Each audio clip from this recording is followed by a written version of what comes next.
নমস্কার বন্ধুরা, শাশুড়ি বৌমার হেসেলে আপনাদের সকলকে স্বাগত জানাই। আজকে আমি আপনাদের সাথে মটন পোস্ত রেসিপি শেয়ার করব। এর জন্য আমি এখানে খাসির মাংস নিয়ে নিয়েছি। এবারে কড়াইতে সর্ষের তেল গরম করে তার মধ্যে খাসির মাংসগুলো দিয়ে দেব।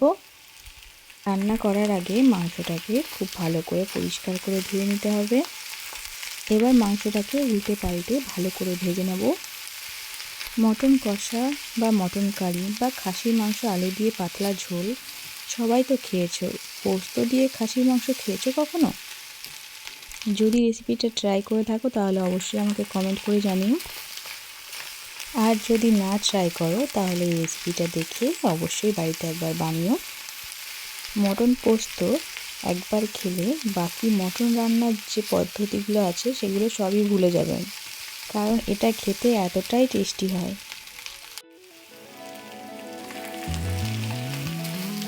সামান্য নুন অ্যাড করে দেব, দিয়ে মটনটাকে খুব ভালো করে উল্টে পাল্টে ভেজে নেব।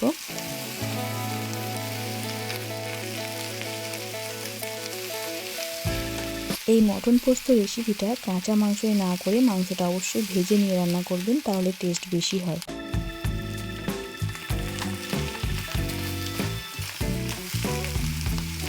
মাংসটা এখানে ভাজা কমপ্লিট হয়ে গেছে, এবার মাংসটাকে নামিয়ে নেব। এটা যেহেতু খাসির মাংস তাই এটাকে প্রেসারে দিয়ে 2টো সিটি মেরে নেব। তাতে মাংসটা খুব ভালো সিদ্ধও হবে আর নরমও হবে।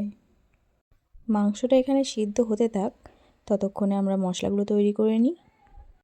মশলা বাটার জন্য এখানে আমরা শিলনোড়া ইউজ করব।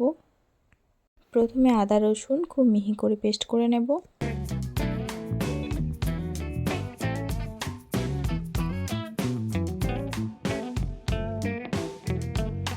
এরপর কিছুটা পোস্ত বেটে নেব।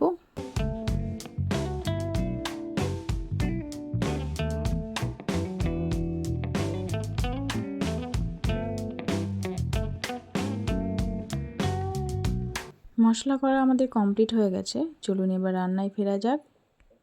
প্রথমে কড়াই গরম করে তার মধ্যে সর্ষের তেল দিয়ে দেব।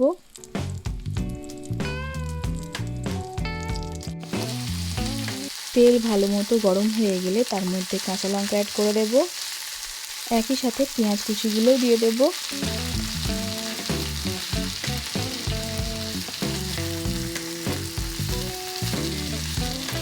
পেঁয়াজ হালকা নাড়াচাড়া করে ভেজে নেব।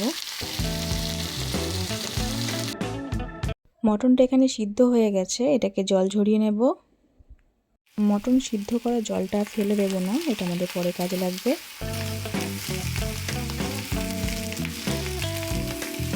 পেঁয়াজ কুচি খুব বেশি ভাজার দরকার নেই, হালকা বাদামি হলেই হবে।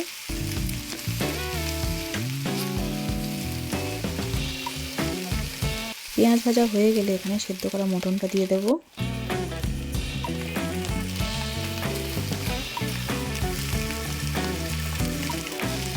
মটনটা উল্টে পাল্টে ভালো করে ভেজে নেব।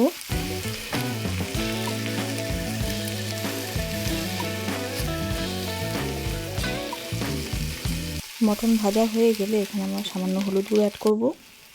এরপর মাংসটা খুব ভালো করে নাড়াচাড়া করে কষিয়ে নেব। খাসির মাংস পোস্ততে জিরে গুঁড়ো ধনে গুঁড়োর দরকার নেই, নুন হলুদ আর লঙ্কা গুঁড়ো হলেই হয়। তোমরা চাইলে হলুদটাও স্কিপ করে দিতে পারো। যেহেতু মাংস তাই আমি হলুদ দিয়েছি, তোমরা চাইলে নাও দিতে পারো। এরপর এখানে সামান্য লঙ্কা গুঁড়ো আর আদা রসুনের পেস্টটাও অ্যাড করে দেব। অল্প পরিমাণে জল অ্যাড করব যাতে মশলাটা তলায় ধরে না যায়। এরপর মশলার সাথে খাসির মাংসটাকে খুব ভালো করে কষিয়ে নেব। একই সাথে পরিমাণ মতো নুন অ্যাড করে দেব। খুব বেশি নুন অ্যাড করব না, কারণ মাংসটা ভাজার সময় আমরা নুন অ্যাড করেছিলাম, তাই অল্প পরিমাণে নুন অ্যাড করলাম। তেল ছাড়া পর্যন্ত মাংসটাকে খুব ভালো করে কষিয়ে নিতে হবে।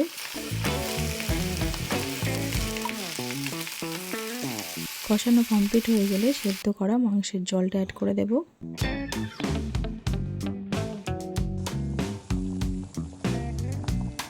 মাংস যেহেতু সিদ্ধ হয়েই আছে তাই খুব বেশি ফোটানোর দরকার নেই।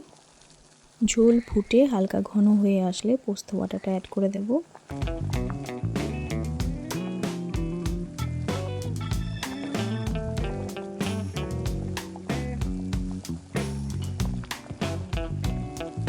পোস্ত বাটা দিয়ে খুব বেশি ফোটানোর দরকার নেই, তাহলে পোস্তর স্বাদ নষ্ট হয়ে যায়। 2-3 মিনিট ফুটিয়ে নামিয়ে নেব। তোমরা কমেন্ট করে জানিও রেসিপিটা তোমাদের কেমন লাগলো। ভালো লাগলে লাইক, শেয়ার আর সাবস্ক্রাইব করে দিও।